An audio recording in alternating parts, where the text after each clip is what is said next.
Starting an Amazon FBA business has proven to be the most successful opportunity of 2018. So if you're thinking about getting started with e-commerce and making money with Amazon, you need to check out this video because I'm going to show you guys 10 things you can do right now to start taking action towards making money online.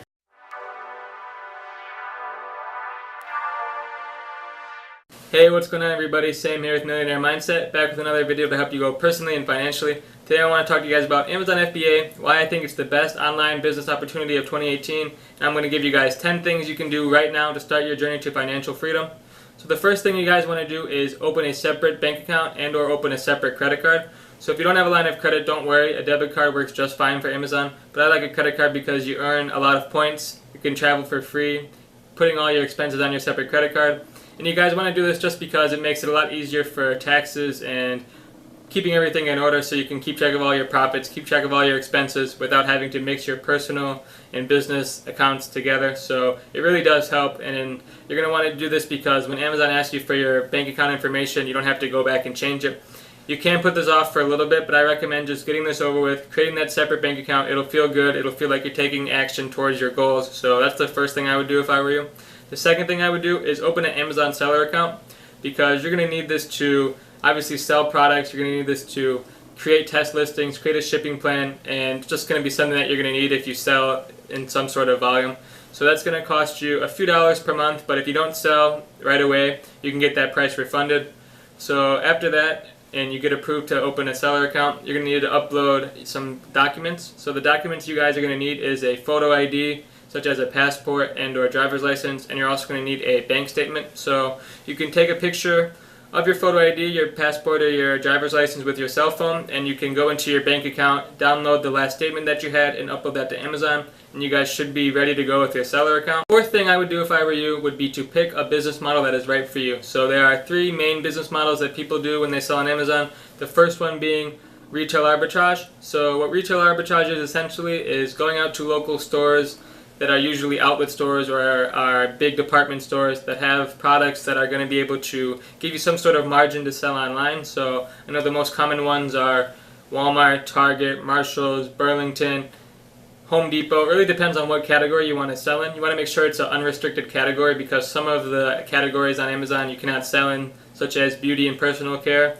Sometimes you're not able to sell them that right away, sometimes you are, it all depends. But most likely you're going to want to stick to products such as home products, sports products, tools and improvement products, stuff like that. And then the second option you guys can do if you want to sell on Amazon is going to be wholesale. So wholesale is essentially buying inventory in bulk from a manufacturer. You're searching for products online, you're searching for manufacturers online, you're checking if there's a good margin to bring to Amazon, and you are placing an order for that and then sending it into the FBA warehouse so they can complete and fulfill the order. And I know a lot of people making crazy good money with that, but it does require a little more labor, and it's something that isn't going to be as passive as my next option for you guys, which is going to be private label.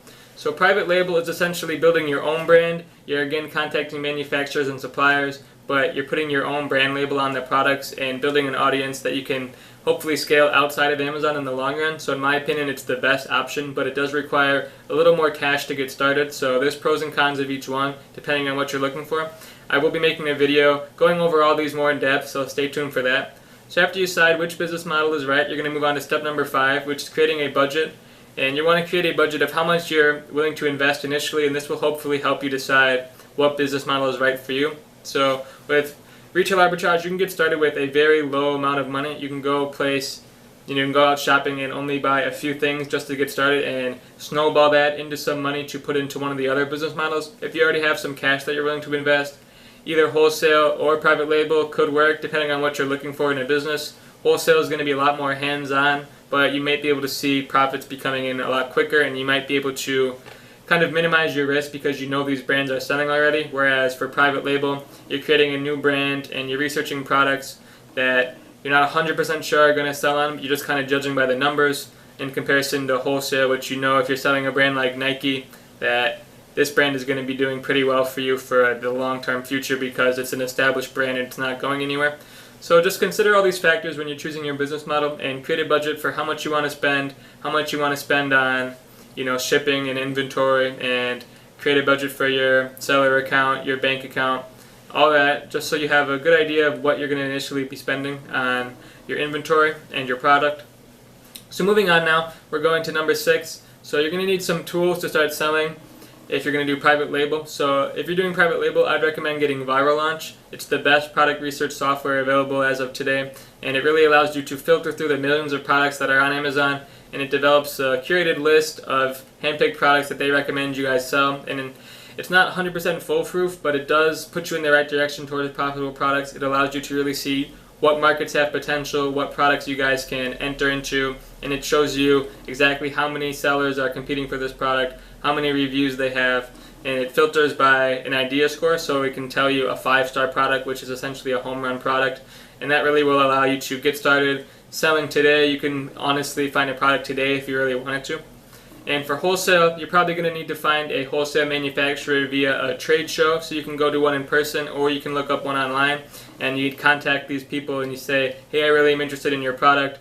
What does it take to start a wholesale account with you guys? I want to do some long-term business with you. For retail arbitrage, essentially you guys can go out to all these different stores and you're going to be able to scan these products with your Amazon seller app or third-party app like Scout IQ, I think it's called, and that allows you to see what the product is selling for on Amazon FBA. It shows you exactly what your profits are going to be once you send it in, so it's very useful. It's very good just to get an idea of how Amazon selling works, so I'd recommend doing that if you are a little bit hesitant, just to see that it is a proven business model and it does have some really high potential to bring in some good money. So after that, after you create a budget and you either figure out how you're going to get the products, what you're going to do to be sourcing, you want to move on to number 7. I recommend you guys get a software called Keyword.Tools. So it is the best keyword research software available today. There's a lot of other ones like Merchant Words or Google Keyword Planner or Keyword.io, but this one is the most proven to be effective because it actually brings search volume from Amazon, and it tells you exactly how many people are searching for a specific keyword in comparison to Merchant Words, which just brings Google data. So you guys want to see if a product either for private label or wholesale is going to be profitable and there's going to be demand for that product, and you're not just going to be stuck with a bunch of inventory that's not going to sell. And this research software really allows you to do that. And I'll leave a link for both Viral Launch and Keyword.Tools in the description below if you guys want to check them out. They are going to be something that you're going to need. There's alternatives, but these are ones I find to be the best. They're the most proven to help sellers out. There's thousands of sellers using these exact tools to run their Amazon business. And you guys are going to need a keyword research tool to really find out exactly whether or not your products are going to be successful. So you want to get that taken care of as well. So moving on to step number 8, I think you guys should join my Facebook group, Amazon FBA Sharks, because you can learn from other sellers and see the mistakes they've made. You can also ask questions about the FBA process itself, and it'll allow you to really build a network, a home base to grow and build your Amazon FBA business, and it'll make you feel more comfortable knowing there's thousands of other people doing the exact same thing as you. So I'll leave a link for that in the description if you want to join. It's completely free, and I recommend networking with other FBA sellers, whether it's with my group or outside of it, because it really will make you feel confident in the process. So either attend a seminar, attend a meetup, do something to find a network of Amazon FBA sellers to grow and start this connection with them and see what exactly is working for them and what exactly they would advise that you don't do.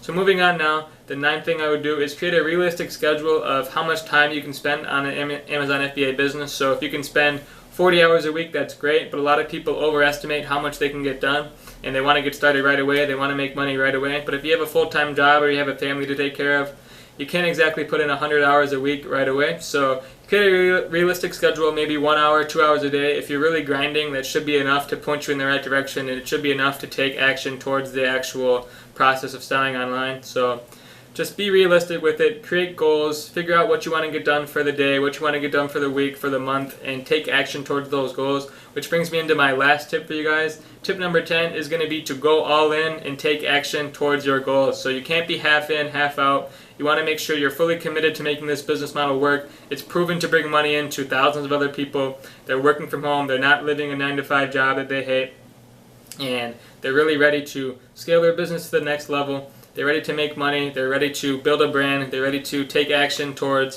financial freedom and living the lifestyle that they really want. So take action, you guys. Don't just sit around and watch videos all day. I know you guys want to feel comfortable with the process itself, but you have to actually take action. You have to get started. So follow these tips, move on to the next process, which is going to be finding a product, and really develop this habit of taking action towards your goals. You're not sitting around waiting for tomorrow you're doing it today, you're not making any excuses, and you're ready to start selling online, you're ready to make money with Amazon, because it really is a great opportunity for you guys. So that's all I have for you guys today. Hope you enjoyed this video. If you did, give it a like and make sure to subscribe for more e-commerce related content. I'll leave a link for all the tools I mentioned in the description. Thanks so much for watching, and I'll see you guys in the next video.